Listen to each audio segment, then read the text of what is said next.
I didn't tell, this was the time she was pronounced dead. And this was a guy here that might not know that yet. It looks like most of y'all have been here. So I'm playing the first song.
To honor my daughter Trinity Brooks, who was hit and killed by a driver under the influence of heroin and alcohol on December 3rd, 2019.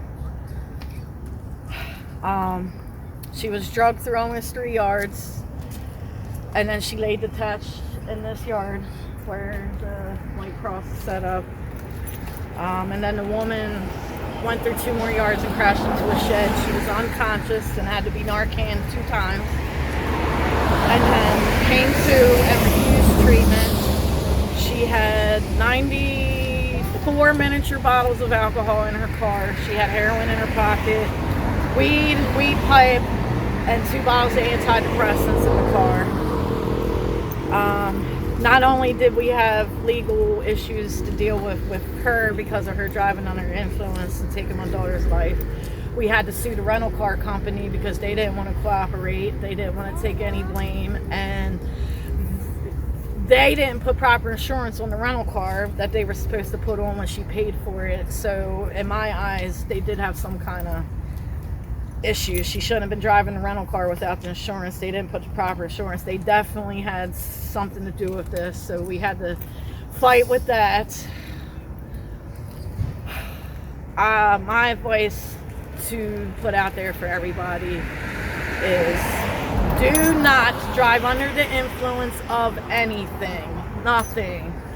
Absolutely nothing. Not only does it cause heartache, unnecessary heartache that can be prevented to innocent people, but you're hurting yourself too. You're hurting your own family. The woman that hit my daughter, she hurt her own family by doing this as well. She has 2 kids that she doesn't have custody of. And to anyone who has an addiction, don't make excuses. Reach out and get help. You can find a place that will help you.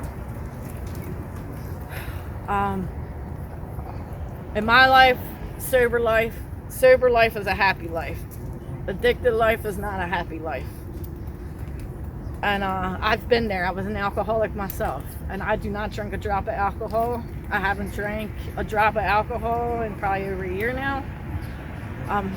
I don't smoke cigarettes anymore. I never did mess with the hardcore stuff. That wasn't me. But I don't party anymore. I don't do anything. Sober life is the happy life. I do use weed for medicinal purposes, but that's it.